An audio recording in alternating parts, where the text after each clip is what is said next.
시작 기도하겠습니다. 성부와 성자와 성령의 이름으로 아멘. 좋으신 주님, 부족한 저희 강이지만 마지막까지 걸어주시고 지혜를 주신 주님께 감사드립니다. 저희들이 우리 안에 온갖 거짓과 그림자로부터 벗어나서 삶의 진실을 찾고 더욱 성숙해서 성숙한 삶 속에서 이루어지는 참된 행복을 맛보며 살아갈 수 있도록 이끌어 주십시오. 우리 주 예수 그리스도를 통하여 비나이다. 아멘. 성부와 성자와 성령의 이름으로 아멘. 네, 안녕하십니까. 네, 지난 시간 저희들이 정말 행복의 정체가 뭔가 우리 마태복음 5장에 나오는 그 행복에 대한 이야기를 강의를 통해서 우리가 좀 알아봤습니다. 우리 삶에서 이렇게 우리가 살면서 꼭 이 행복을 그 중에 하나는 꼭 누리면서 살아야 된다고 제가 말씀을 드렸어요. 정말 가난한 마음으로 빈 마음으로 살아가든지 그 빈 마음에서 주는 주님의 그 충만한 그 기쁨, 또 슬픔이 있지만 하느님께 주시는 그런 위로를 이렇게 받으면서 살아간다든지, 또 우리가 평화를 위해서 일을 하든지 정말 자비로운 마음으로 내 것을 나눠주면서 살아가든지, 아니면은 정의를 위해서 올바름을 위해서 내가 정말 투신하며 살아가든지, 어떤 형태로든지 내가 세상에서 말하는 참된, 세상에서 말하는 행복과 다른 참된 행복을 우리가 나를 살아가는, 그럴 때 우리 삶의 존재에서 오는 힘, 위로, 그 안에서 느끼는 우리의 행복, 이것을 우리 신앙인들은 반드시 느끼고 가지고 살아야 된다라는 것을 말씀을 드렸습니다. 그렇지 않으면은 정말 하느님 나라는 나하고 낯선 나라,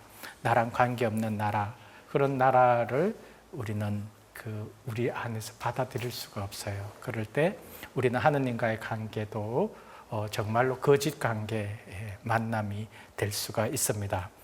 우리는 너무나 이렇게 거짓 행복 속에 속고 살고 있는 것 같아요. 정말 신기루를 향해서 이렇게 막 모든 사람들이 달려가고 있다는 그런 생각이 들 때가 많이 있습니다. 제가 아는 미어캣의 스카프라는 그 동화가 하나 있어요. 좀 한참 전에 읽었던 건데, 미어캣이라는 동물 아시나요? 미어캣?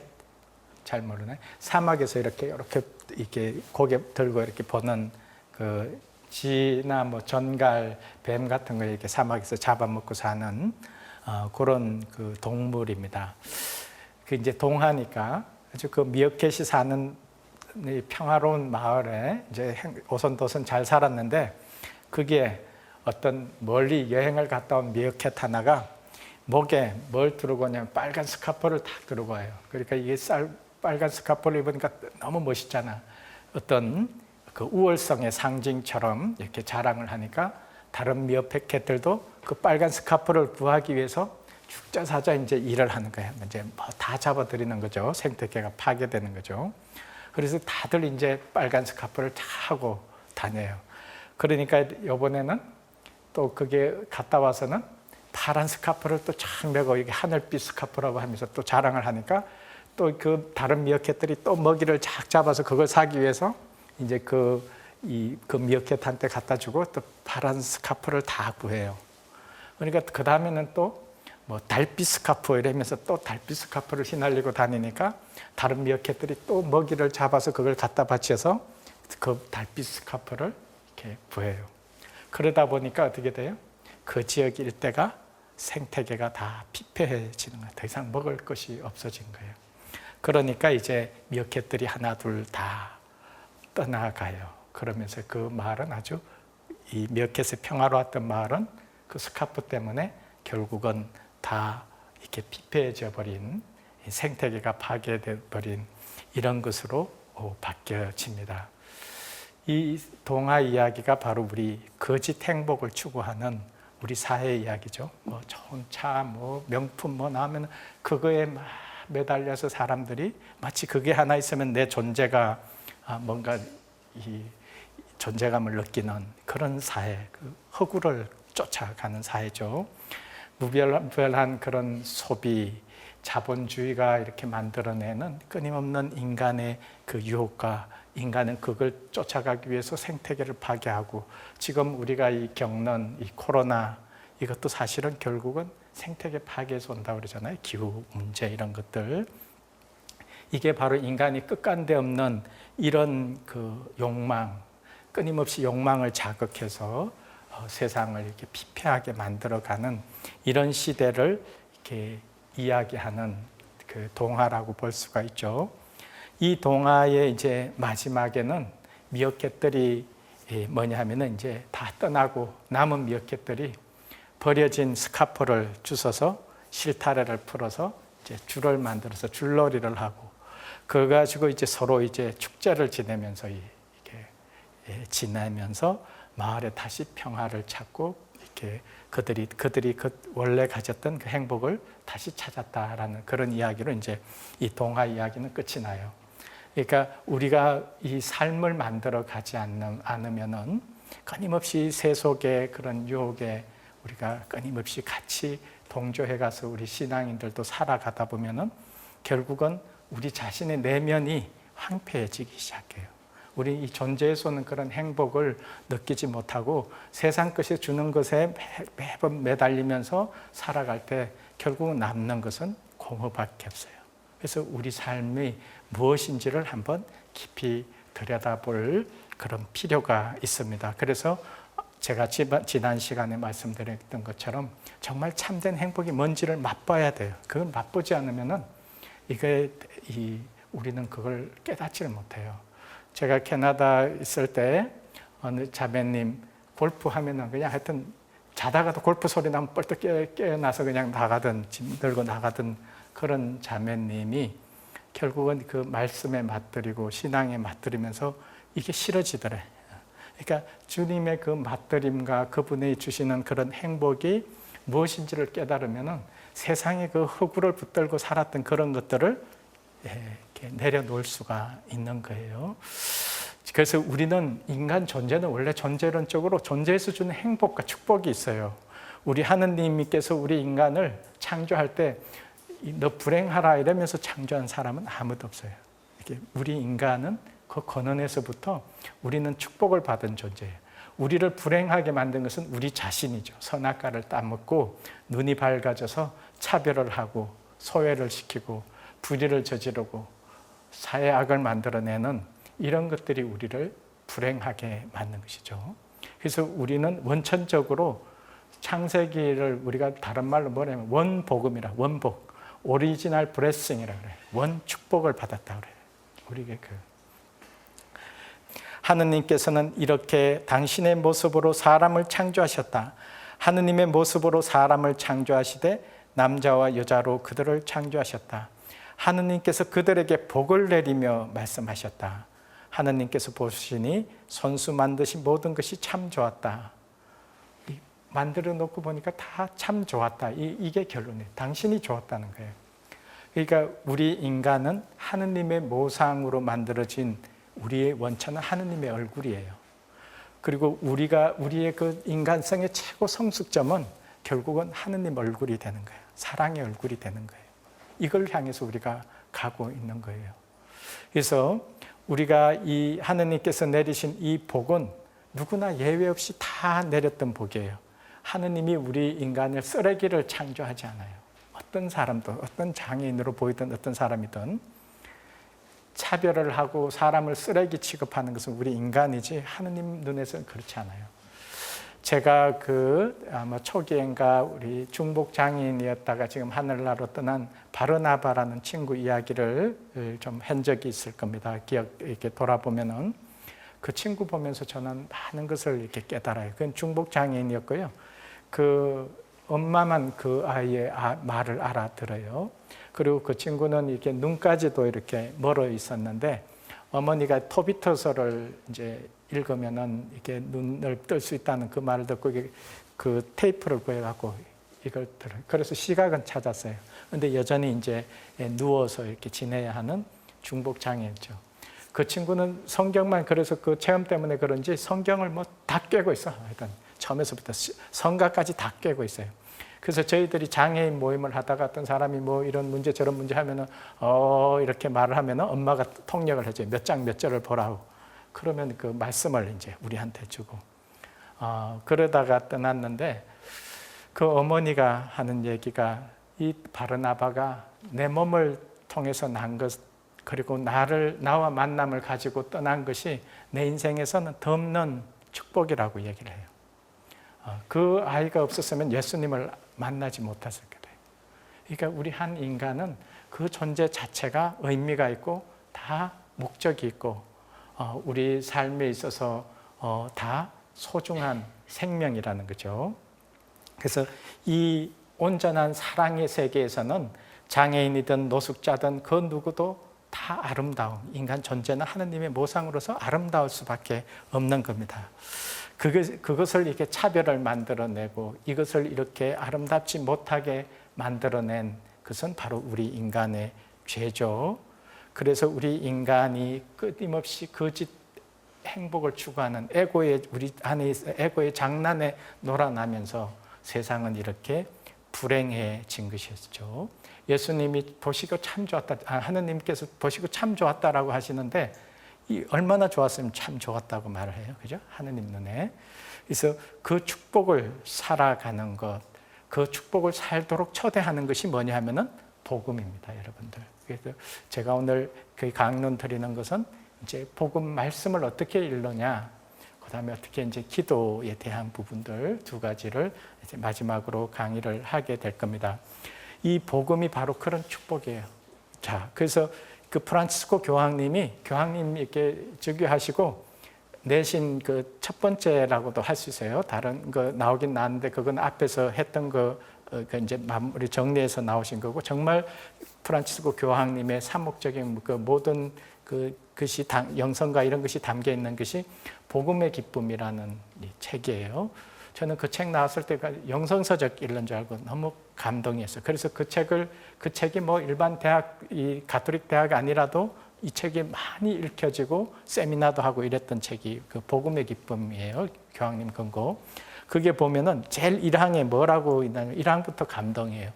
복음의 기쁨은 예수님을 만나는 모든 이 마음과 삶을 가득 채워줍니다. 예수님께서 주시는 구원을 받아들이는 사람들은 죄와 슬픔, 내적 공허와 외로움에서 벗어나게 됩니다. 예수 그리스도와 함께 있는 기쁨이 끊임없이 새로 생겨납니다. 복음의 기쁨 첫 장을 열면서 이렇게.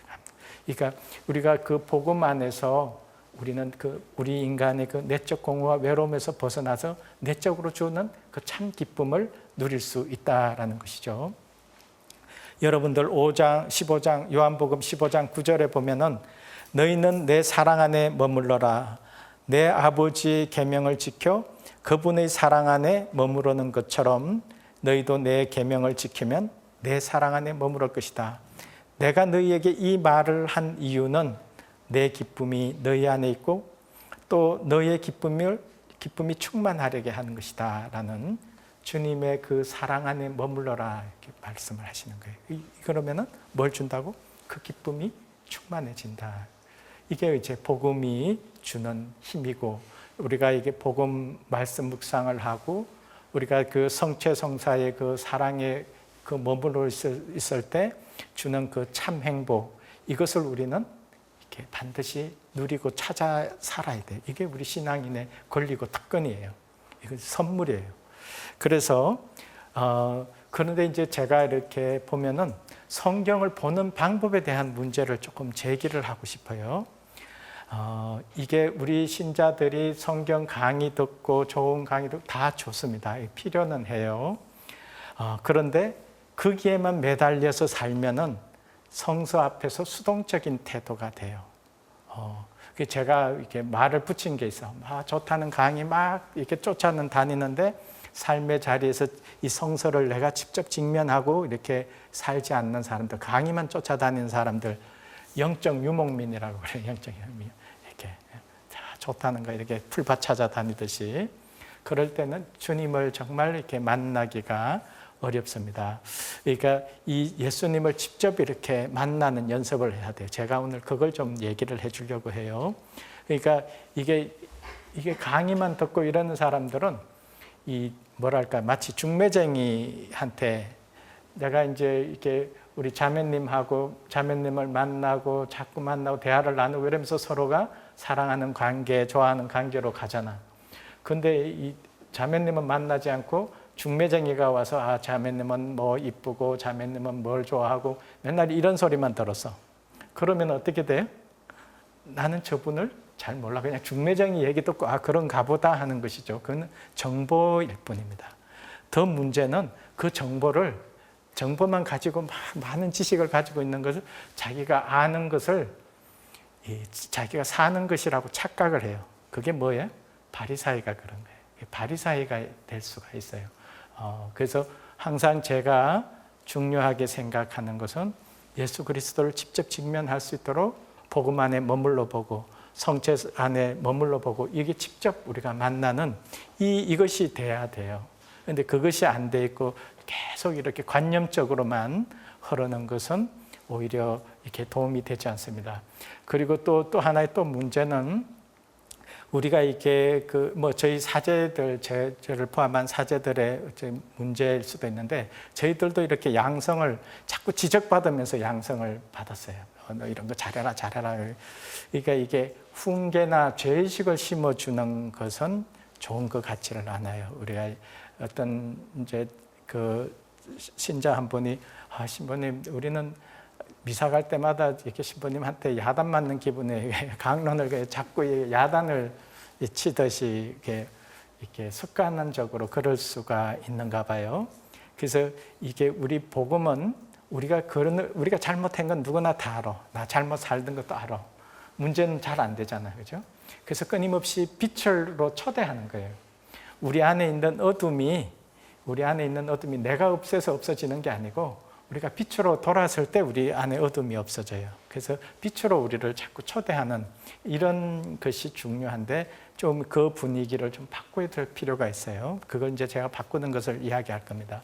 그리고 또 소공동체 모임을 이렇게 가보면은 어떤 예냐면은 이게 자책해요, 자책. 계속 자기 잘못, 문제 이런 걸 자꾸 얘기를 해요. 그러고 나니까 집에 들어가서도 기분이 별로 안 좋아. 맨날 자책만 하다 보니까. 그러니까 이 소공동체 모임이 한국 교회가 잘 안 돼요. 아니면 잡담을 하든가, 아니면 험담하든가. 이렇게 하면은 이 소공동체 이게 부정적인 이야기들이 주고받는 그런 단체나 모임은 반드시 깨진다고 그랬어요. 우리 안에 이 빛으로 가는 생명을 주는 말씀을 이렇게 나눠야 되는데 이게 자꾸 부정적인 걸로 이렇게 그리고 자기 자책하고 죄의식을 이렇게 자꾸 부추기는 이런 나눔 이것은 좋지를 않아요. 제가 이제 여러분들이 이 성경의 목적이 있어요. 성경의 목적은 예수 그리스도가 누구신지를 알고 깨닫고 그분을 믿어서 구원을 받는 게 목적이잖아. 근데 이게 계속 윤리 교과서처럼 보고는 이게 주눅이 들어가고 이렇게 성경을 보고는 주눅이 들고 복음 나누기를 하고는 주눅이 들어가고는 되질 않잖아요. 요한복음 20장 31절에 보면은 이것들을 기록한 목적은 그러니까 복음을 기록한 목적은 예수님께서 메시아이며 하느님의 아드님이심을 믿고 또 그렇게 믿어서 그분의 이름으로 생명을 얻게 하는 우리에게 구원을 주기 위한 말씀인데 우리는 이게 자꾸 윤리교과서처럼 이렇게 이해를 하게 돼 있어요. 그래서 성경에 대한 그 보는 거에 대해서 이게 아주 정확하게 지적하는 분이 있어요. 엔조 비앙키라는 신부님이신데 렉시오 디비나를 기초를 놓으신 분이라고 해요. 그분이 이런 말을 해요. 근대적 신심 특유의 묵상은 사람 중심, 자아 중심이라는 심각한 결함을 안고 있다. 여기서 추구하는 것은 순전히 내면성이요 마음의 움직임에 대한 통제이다. 무의식의 건강이나 더 깊은 자아에 도달하기 혹은 자기 비움이다. 자기 중심적 영성의 방법은 우리를 언제나 내면에 폐쇄적으로 머물게 하여 자유롭게 하지 못한다. 진정한 묵상은 언제나 하느님 중심이고 그리스도 중심이지 결코 자기 자신을 중심에 놓지 않는다. 이 말 뭔 말인가 알겠어요? 자기 중심으로 지금 신영성 같은 경우 다 자기 중이에요. 주님 없잖아. 근데 성서를 앞에 놓고도 자기 방식으로 이해하고 자기 방식으로 자기의 이론을 합리화하고 이렇게 성경을 본다는 거예요. 이러면 성경에서 결국 이게 이데올로기가 될 수 있어요. 자기 생각을 합리화시키는 수단으로 성경을 띄어다 붙이는 거죠. 그래서 나 중심으로 보는 것이 아니라 예수님 중심으로 보는 거예요. 이게 지금 굉장히 중요한 패러다임 변화예요. 굉장히 중요합니다. 가령 복음에서 한번 보십시오. 제가 이렇게 예를 들을게요. 마태복음 18장 21절에 보면은 이런 말이 나요. 형제가 죄를 지으면 몇 번이고 용서하여라. 그렇게 말씀하시니까 그때 베드로가 예수님께 다가와 주님, 제 형제가 저에게 죄를 지으면 몇 번이나 용서해 주어야 합니까? 7번까지 해야 합니까? 하고 물었다. 예수님께서 그에게 대답하셨다. 내가 너에게 말한다. 7번이 아니라 77번까지도 용서해야 한다. 이 말씀을 이렇게 읽으면 어떤 마음이 들어요? 너 77번까지라도 용서해야 한다 이러니까 어떤 마음이 들어요? 아이고 나는 용서 한 번도 하기 힘든데 이제 죄책감 들잖아. 그렇잖아요? 이거 어떻게 나는 용서를 못하는 사람. 그러니까 이게 자기가 도망을 가게 돼요. 성서 앞에서. 그러니까 예수님 중심으로 보면 이게 다르게 보여요. 예수님이 어떤 분인가로 보는 거예요. 예수님은 어떤 분이에요? 이거를 당신이 예수님이 말씀하신 것은 당신의 그 삶을 그 말하고 삶하고 똑같은 거예요. 내가 77번 용서하라면 예수님은 77번 용서하시는 분이에요. 그러면 이 복음을 예수님 중심으로 보면은 나 중심으로 보면은 내가 용서 못하는 나의 어둠이 보이고 결국은 그 어둠 속에 나 도망가게 되는데 아니면은 뭐 사람인지라 용서를 예수님은 하라고 하지만 나는 못하고 이렇게 자기를 합리화시키는데 예수님 중심으로 보면은 복음이 편안하게 다가와요. 예수님이 어떤 분인가라고 말하면은 예수님은 77번이라도 용서하시는 분. 이렇게 내가 이렇게 잘난 척하고 이렇게 살아가는 것은 저분이 끊임없이 나를 77번이 아니라 77번이라도 용서하시는 분이라는 그 예수님을 만날 때 내가 힘을 얻어요. 내가 그렇게 살아요. 이게 성서를 보는 방법의 차이가 있어요.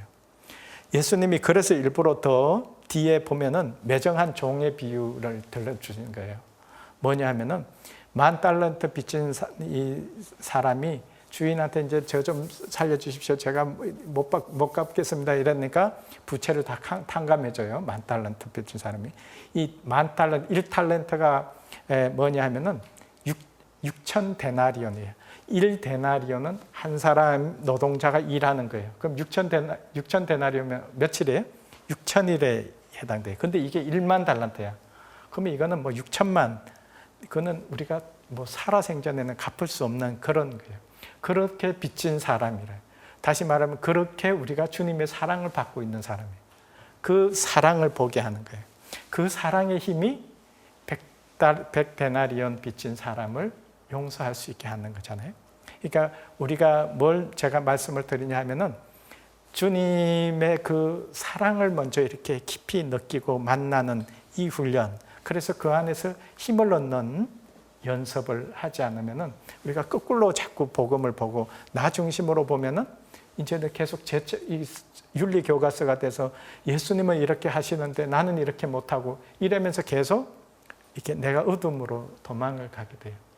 그런 것이 아니라 바로 이런 7번이라도 나를 용서하시는 분, 나를 이렇게 용서하시기 때문에 내가 이렇게 살아가고 있구나. 끊임없이 내가 부족해도 내가 정말 0.001%밖에 안 되는 그 믿음 하나 있는 것도 주님께서는 이렇게 크게 보시면서 나를 사랑하시는, 이걸 만나야 되는 거예요. 복음을 보면서 끊임없이 그 사랑 때문에 오셨는데 그 사랑은 못 보고 계속 내 문제와 잘못만 보고 도망가서는 안 돼요. 이게 성서 보는 방법에 대한 문제를 얘기하는 겁니다.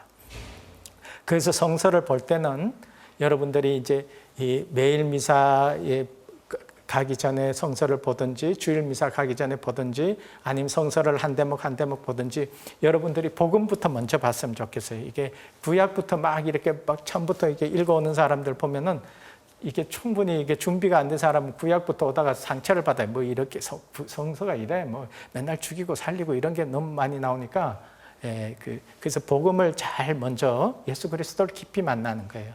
자, 그러면은 어떻게 하냐면은 예수님 중심으로 항상 예수님이 무슨 말씀을 하시는지, 예수님이 무슨 행동을 하시는지, 예수님의 그 말과 행동과 그 사람과의 만남 속에 어떤 결과가 일어난지 한 소제목마다 그걸 이렇게 살피면서 보는 거예요. 그 쓰면은 더 좋아요. 이제 그 책을 그 교재가 이게 그 통합사목센터에서 나와 있는데 그 이제 저하고 정원리 신부님 이렇게 정리를 한 게 있어요. 근데 이 방법론을 이렇게 할 수 있도록 하는 책이에요. 근데 이제 여러분들이 가령 이런 겁니다. 보십시오. 나병 환자를 고치다. 그래서 예수님께서 산에 내려오시자 많은 군중이 그분을 따랐다. 그때 어떤 나병 환자가 다가와 예수님께 엎드려 절하며 이렇게 말하였다. 주님께서는 하고자 하시면 저를 깨끗하게 하실 수 있습니다. 예수님께서 손을 내밀어 그에게 대시면 말씀하셨다. 내가 하고자 하니 깨끗하게 되어라. 그러자 곧 그의 나병이 깨끗이 나았다. 이 복음을 이렇게 보잖아요. 그러면은 이거를 이제 뭐 예수님은 나병 환자도 고치시는데 나병 환자도 다가가시는데 나는 왜 다가가지도 못하고 이제 이러면서 자기 반성, 자기 이렇게 죄의식 안으로 빠져 들어가면은 안 돼요. 이것을 보면은 예수님이 누구를 만나요? 많은 군중들이 있고 특히 나병 환자를 만나죠. 그죠? 예수님이 어떤 행동을 하셔요? 손을 내밀어서 그에게 손을 대셔요. 나병 환자에게. 그리고 예수님이 무슨 말씀을 하셔요? 내가 하고자 하니 깨끗하게 되어라. 그랬더니 그 결과로 무슨 일이 일어나요? 나병이 깨끗하게 나아요. 그 초점을 보면 돼. 예수님이 뭐 하는가 보면. 그러면 예수님이 어떤 분이셔요? 예수님이 이제 어떤 분인가가 내가 이제 깨닫게 돼. 이게 중요해요. 예수님이 아는 것이 내가 중요해. 그분을 알 때 내가 사랑할 수 있고 그분을 믿을 수가 있어요. 내가 우리 자매님을 알 때 사랑할 수 있고 믿을 수 있는 거잖아. 그 끊임없이 알아가는 거예요. 주님을 있는 그대로 누가 해석해 주는 거 이걸로 알아가고는 우리가 힘이 없어요. 아까 중매쟁이가 알려주는 것처럼 내가 알아가는 거예요. 자, 그러면은 예수님이 어떤 분이에요? 군중에서 나병 환자까지도 기꺼이 만나시는 분이야. 그죠? 예수님이. 잘 보셔요. 우리는 부정한 존재라고 피하는데 예수님은 그에게 손을 대셔. 나병 환자를 하나 주셔. 그리고 손을 내밀고 내가 하고자 하니 깨끗하게 되어라 라고 말씀하시는 분이에요. 무슨 말씀이에요? 주님께서 하시고자 하면은 뭐든지 다 하시는 분이구나. 이 주님을 만나는 거예요. 그러면은 그분 안에서 주님께서 하시고자 하면 뭐든지 다 하시는 분이구나. 내 그런 믿음이 내 안에서 그분에 대한 신뢰와 믿음이 생겨나요. 그러면은 어떻게 돼? 나는 이제 그분에 힘입어서 내가 그동안에 하지 못했던 그런 부분들을 내가 할 수가 있는 힘이 생기는 거예요. 이런 주님이. 그리고 나 자신도 이렇게 부족하지만 나병 환자에게 다가가신 그분이 나에게 와서 깨끗하게 치유해 주시는 분이라는 것을 만나게 돼요. 그래서 주님을 중심으로 항상 만나야 되는 거예요. 여기서 주의할 점이 뭐냐 하면은 절대로 예수님하고 내 삶을 비교해서는 안 돼요. 예수님을 우리가 어떻게 비교해? 비교하다가 안 되니까 뭐 우리는 인간인지라 할 수가 없고 이러면서 이제 도망가잖아요. 자기 중심으로 돌아가면은 어둠으로 돌아가게 돼요. 그렇게 되면 안 되고 바로 이 나를 치유해 주시고 깨끗하게 해주시는 그 주님의 초대에 내가 응답을 하는 겁니다. 그래서 이 여러분들이 바로 1만 달란트를 받는 그 사랑을 끊임없이 내 안에서 이렇게 찾아내는 거 이런 겁니다. 항상 중요한 것은 여러분들이 주님이 어떤 말씀을 하시지, 누구를 만나지, 그 결과로 어떤 일이 일어나지, 그리고 그걸 보고 난 다음에 주님이 어떤 분이야라고 보면은 주님이 거기에서 확 나에게 다가와요. 그거를 느끼면서 가면 돼요. 그러면은 그 안에서 주님께서 나에게 전하는 메시지도 나오고 주님께서 나에게 이렇게 초대하시는 주님, 오늘 이 나병 환자를 치유해 주시고 내가 하고자 하니 깨끗하게 되어라 라는 그 주님께서 하시고자 하면 뭐든지 나를 위해서도 하시겠구나. 주님께서 내가 기도하시면은 주님께서 하시고자 하시면 무엇이든지 하시는 분이구나. 이런 힘을 얻어서 내가 이웃에게도 나갈 수가 있는 거예요. 이해되시죠? 그죠? 네. 그래서 하여튼 여러분들 그 시간 관계상 여러분들에게 더 많은 얘기를 못하지만 여러분들이 그 성서 보는 방법은 항상 주님 중심으로 본다는 거, 내가 이렇게 말씀을 그냥 뜯어서 내 마음대로 해석하지 않고 그 안에 같이 들어가면 돼요. 그러면은 그 주님이 어떤 분이신지 그 주님의 그 사랑을 내가 온몸으로 느끼면서 성경을 이렇게 볼 수가 있어요. 더 좋은 것은 바로 이렇게 소공동체 모임 안에서 그런 나눔을 해요. 제가 있는 본당에 우리 신자들이 소공동체 모임을 지금 하다가 지금 코로나 때문에 중단됐는데 미사 나오는 인원의 반 정도가 소공동체 모임 매주 이런 방법으로 소공동체를 하니까 줄지를 않아요. 그 전에 이렇게 자기 막 얘기하고 부정적인 얘기하고 그러면 결국은 다 깨지는데 그런 것이 바로 이 성서가 기쁜 소식으로 다가오고 행복하니까 자꾸 모일 수 있는 거예요. 자, 그 다음에 우리가 이제 기도하는 것에 대한 이야기 조금 할게요. 여러분들, 이게 기도는 주님께서 들어주시나요? 기도하면 들어주시나요? 들어주는 것 같기도 하고 안 들어주는 것 같기도 하고 그래. 그래, 기도는 들어줍니다. 들어주시는데 어떻게 들어주시냐 하면은 일생을 통해서 들어주셔요. 어느 날 어느 때 들어주셔요. 저도 이제 이렇게 군대 갔다 와서 늦게 신학교를 들어갔는데, 그러니까 군대 가기 전에 엉터리로 막 지내다가 이제 군대 가서 이렇게 제가 이제 성소에 관심을 가지게 됐고, 그런데 이제 이게 전국을 제가 이 성지순례를, 제 책에 나오는 이야기입니다. 성지순례를 천지남에서부터 시작하고 다 돌아다녔어요. 그리고 내가 정말 내 길을 보여달라고 기도를 막 열심히 하면서 갔는데, 갔다 왔더니 한 달을 돌아다녔는데 아무 일도 없어. 뭐 병만 들어가고 그냥 이게 쓰러져 한 일주일간 앓기만 했어요. 그리고 까맣게 잊어먹었었어요. 그러다 내가 명동 보좌할 때 남산에 이제 묵주기도를 하면서 걷다가 내가 신부가 돼 있네. 내가 어릴 때 복사하면서 신부 되자고 이렇게 약속했던, 신부님하고 약속했던 그 사제가 나도 모르는 사이에, 물론 내가 그 매 순간에 선택을 했지만 정말로 어떤 뭔가가 나를 이렇게 끌고 오신 것 같아요. 그거를 이렇게 바로 뭐냐 하면은 내가 했던 그런 기도 갈망들은 하느님의 방식 안에서 반드시 이루어주세요. 하나도 우리가 분심 속에 했던 기도, 묵주기도라도 하나도 버려지지를 않아요. 자, 그래서 여러분들이 이제 그 기도 중에서 이렇게 좀 우리가 제대로 된 기도를 알 수 있는 것이 주님께서 가르쳐 주신 기도 있죠? 뭐죠? 주님의 기도예요. 그야말로. 주님의 기도는 주님이 바치던 기도예요. 이게 당신은 다른 기도 바치고 너네들은 이 다른 기도 내가 줄게 하면서 준 것이 아니라 그 당신의 갈망, 당신의 원의들이 그 기도 안에 고스란히 담겨 있어요.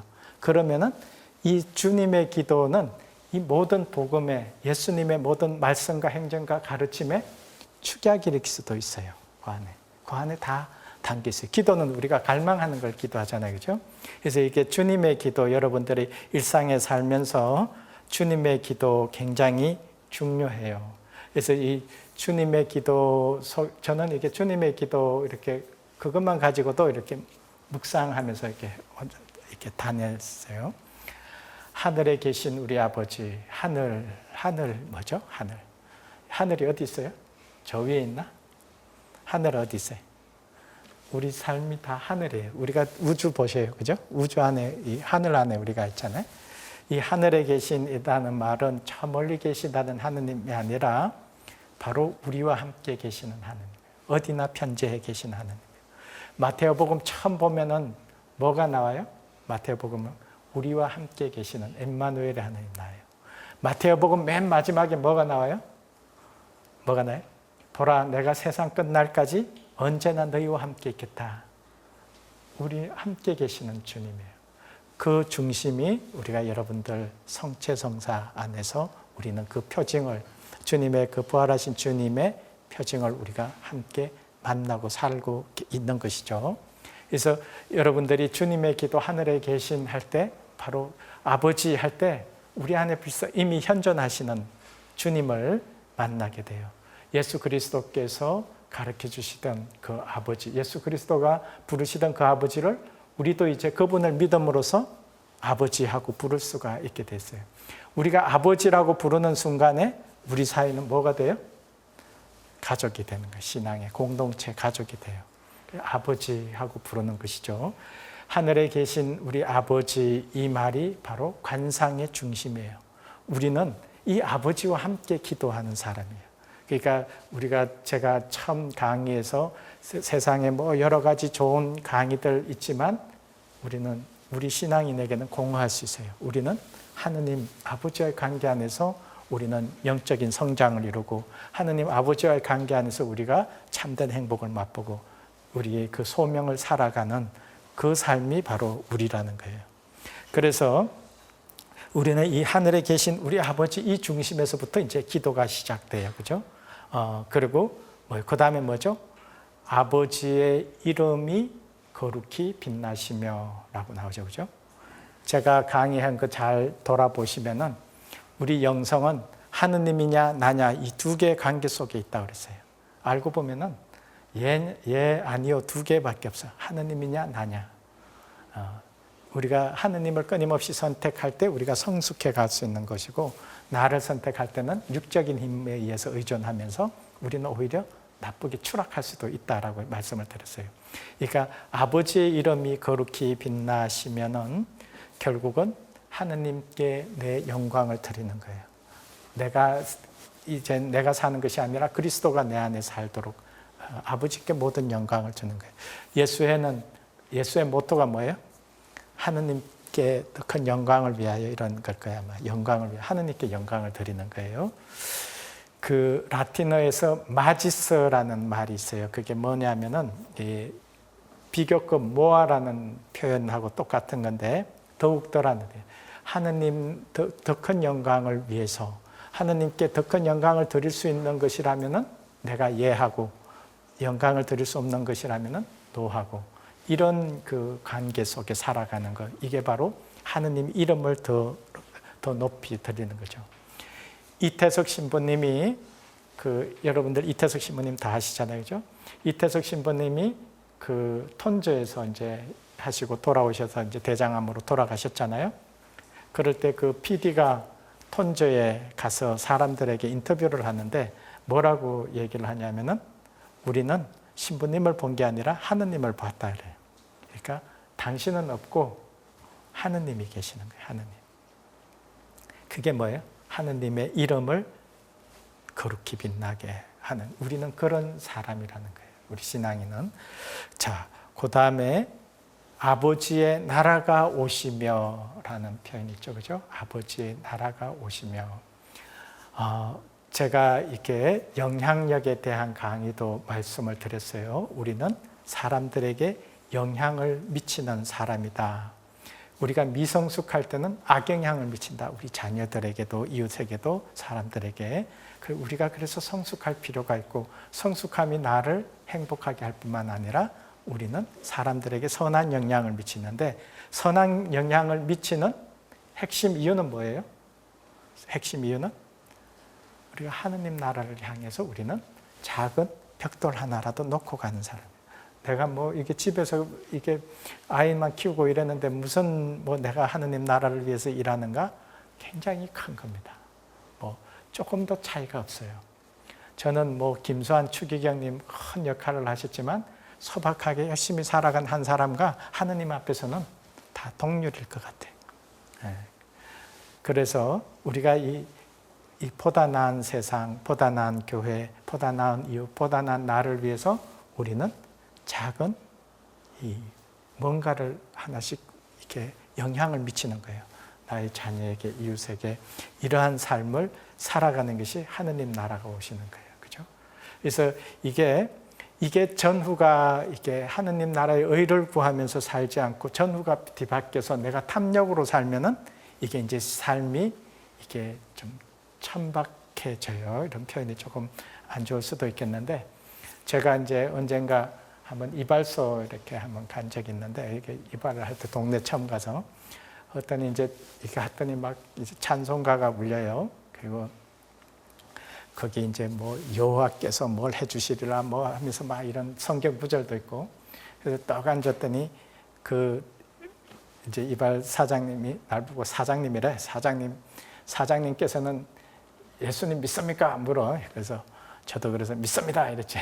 그랬더니 예수님 믿으면 얼마나 좋은지 아세요? 이래. 그래서 뭐가 그렇게 좋으세요? 그랬더니 우리 이 동네 지금 제가 좀 목돈이 필요한데 전세값이 안 올라서 기도를 열심히 했더니 이 동네가 전세값이 확 올랐다는 거야. 아니 그럼 전세 들어오는 사람 어떻게 하라는 거야? 이게 이제 이게 하느님 이게 믿는 것이 이렇게 뭐랄까요? 이게 얕은 그냥 신앙이죠. 우리는 이렇게 보다 나은 여러분들 이 성서 말씀, 하늘의 너희 아버지께서는 이 모든 것을 우리의 필요를 다 하신다는 거죠. 그죠? 마태복음 6장 32절. 너희는 먼저 하느님 나라의 그분의 의로움을 찾아라. 그러면은 모든 것도 곁들여 밟을 것이다. 우리가 이런 무슨 건강이든지 어떤 재하든지 이런 것은 우리 삶의 축복이고 그냥 선물이에요. 근데 여기에 목표로 두고 살면은 우리 신앙은 천박해져요. 우리 신앙은 아주 얕아지고 오히려 이렇게 내가 성장하지를 못해요. 그러면은 우리는 참된 행복과 기쁨을 맛보고 살 수가 없게 돼요. 여러분들 우리 김연아 선수 같은 경우 천주교 신자잖아요. 이렇게 공연 저거 할 때 보면은 이렇게 성호 긋고 하는 이런 건 되게 예쁘잖아요. 그거는 자기가 최선을 다할 수 있도록 하느님의 도움을 청하고 또 그분께 좀 마음을 내려놓고 할 수 있는 그런 힘을 얻잖아. 근데 저는 축구 선수들이 이렇게 한 골 넣고 이쪽에서는 막 열받아가 있는데 이쪽에서는 기도하고 앉았네. 이게 좀 보기가 좀 이상해. 또 뭐 권투 선수들 있잖아요. 저 남미 선수들 잘 보셔요. 권투할 때 보면은 성호 긋고 가서 그냥 상대방 그런 신앙 정도는 우리가 좀 넘어서야 돼요. 우리 신자들은, 우리 가톨릭 신자들이 그래도 아름답거든요. 그래서 이런 것을 좀 넘어서면서 우리가 보다 나은 뭔가를 향해서 그걸 우리가 마음속에 뱃속에 희망을 품고 기도할 때 나머지는 축복으로 이렇게 선물로 주시는 거예요. 근데 이걸 이쪽에만 이렇게 마음에 제밥에만 관심을 가지고 살아가는 이런 신자는 이렇게 좀 뭐랄까요? 이렇게 아직도 얕은 거고 더 성숙이 필요한 것이죠. 그리고 우리가 보셔요. 아버지 뜻이 하늘에서와 같이 땅에서도 이루어지소서. 내 뜻이 좀 이루어졌으면 좋겠는데 누구 뜻이 이루어달라 그래? 아버지 뜻이 이루어달라. 우리가 이게 주님의 기도를 잘 보면은 예수님이 하시는 기도잖아. 그 기도를 우리도 잘 따라하는 거예요. 이 땅에 내 뜻이, 기도가 여러분들 어려운 이유가 뭐예요? 기도가 왜 그렇게 어려워요? 내 뜻을 이루려고 하니까 힘든 거예요. 그냥 막 기도할 때 보면 어떤 사람은 그냥 오만 인상 다 쓰면서 그냥 기도를 해요. 내 뜻이 이루어지기를 바라요. 그런데 우리가 이게 이 하느님 뜻이 이루어지는 게, 우리가 사건과 문제를 만났을 때 하느님이 이 사건을 통해서 무엇을 원하실까? 우리 지금 코로나 시대가 왔는데 이게 물론 많은 고통받는 사람들이 있죠. 어려움 중에 있는 사람들이 있어요. 그런데 우리가 이 시대의 하느님 뜻이 뭘까? 그죠? 우리가 이 멈춤의 시간을 통해서 좀 더 우리는 우리가 환경 문제나 내가 어떻게 이 시대에 좀 더 쇄신되고 변화될 필요가 있는가? 우리 교회는 어떻게 돼야 되는가? 사회는 어떻게 돼야 되는가? 이런 걸 좀 성찰할 때 이것이 바로 성숙한 기도죠. 그런 시대를 바로 이렇게 뭐 이런 시대에 그냥 어떻게 하면 마스크를 더 챙겨 놓을까 뭐 이런 그런 기도, 그런 삶은 이게 낮은 단계입니다. 자, 그래서 우리가 성숙한 사람은 부모한테 가서 부모님 뭘 원하세요? 이렇게 하잖아.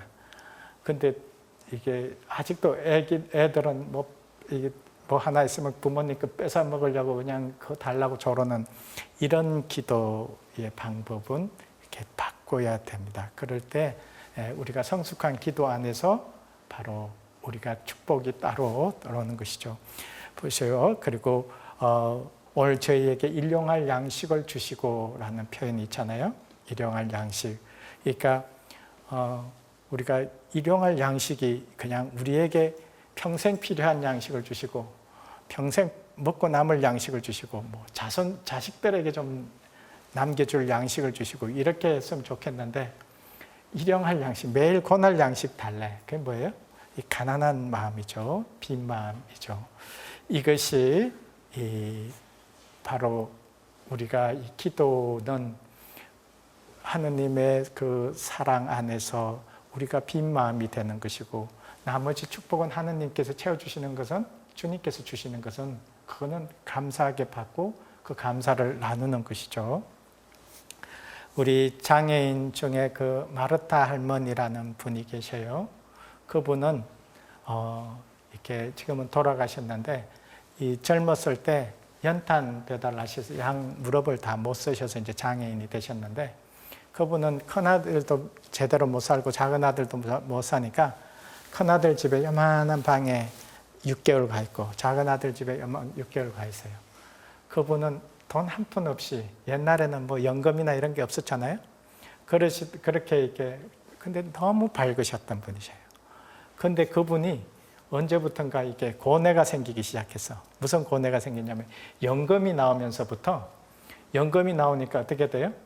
이제 한 5만 원씩 뭐 이렇게 나오니까 이게 큰 손주도 좀 뭐 가방이라도 하나 사주고 싶으니까 또 작은 손주가 걸려. 조금만 돈이 더 좀 있었으면 좋겠다. 이게 작은 손주도 뭐 하나 사주. 자기를 굉장히 그렇게 아무것도 없을 때는 굉장히 가난한 마음에서 하느님께 막 맨날 그분은 기도하느라고 바빴던 분이에요. 평생 돌아가실 때까지 너무 바쁘게 사시던 분이에요. 기도하느라고. 그런데 돈이 좀 생기면서부터 이게 5만 원만 더 있으면 우리 큰 손주도 좀 뭐 좀 더 해줄 텐데 이것도 좀 사줄 텐데 그게 자기를 너무나 괴롭히더라는 거예요. 이게 무슨 말을 해요? 그러니까 이게 돈이 많아지면 이제 아이고 큰 아들도 이제 아파트 한 채 사줘야 되는데 그러다 보니까 자꾸 나이 들어서도 이제 자꾸 투자나 하고 이렇게 그러다 보니까 죽을 때까지 불행하게 사는 거죠. 행복은 그래서 우리가 미래를 준비하는 것은 재산을 준비하는 것 같지 않아요. 삶을 준비하는 것 같아요. 저는 우리 이렇게 본당에 이렇게 소박하게 이렇게 살아가는 사람들 잘 그 신앙 안에서 잘 성숙한 사람 그냥 어떻게 보면 반지하방에 사시는 할머니도 있어요. 근데 너무나 밝으셔. 뭐 오히려 큰 집에 사는 사람이 공허감과 외로움과 고통을 더 많이 받아. 근데 이렇게 성당에 왔다 갔다 하고 그게 정말 성경책 뭐 영성서적 좀 몇 권 묵주 십자가 이렇게 갖다 놓고 아름답게 이렇게 살아가는 그런 분들이 있어요. 저는 보면서 우리가 결국은 삶을 잘 준비하는 것, 신앙 안에서 우리가 그 행복을 찾아가는 것, 여러분들이 이렇게 매일 미사를 가고 성체에 머무르고 성경을 읽고 이런 삶을 통해서 이렇게 정말 우리 내면의 행복을 찾아가고 삶의 진실을 찾아가는 거예요. 그럴 때 나이가 들어서도 그 사람은 이렇게 든든한 행복이 있어요. 저기 나중에 요양원에 가면은 뭘 먹는지 아세요? 제가 이 근래에 들었는데 맨날 뭐고 챙기고 이러던 사람은 요양원에 들어가면 이제 뭐 돈도 필요 없고 아무것도 필요 없잖아요. 이제 그냥 먹을 것도 주고 뭘 챙길 것 같아요? 휴지 챙긴대. 휴지를 또 모은대. 닦기 위해서. 그래서 오늘 이제 전체 강의를 끝내면서 우리가 좀 말씀 안에 잘 머물러서 주님의 사랑을 만나고 그리고 우리가 올바른 기도를 이렇게 바치고 그리고 성체 안에서 일치된 여러분들의 성사 안에서 이렇게 삶을 살아갈 때 우리 삶은 내면에서부터 주님께서 주시는 축복과 행복이 있습니다. 나머지는 주님께서 채워주실 것입니다. 오늘 전체 강의 끝까지 함께 해주신 모든 분들께 감사드립니다. 감사합니다.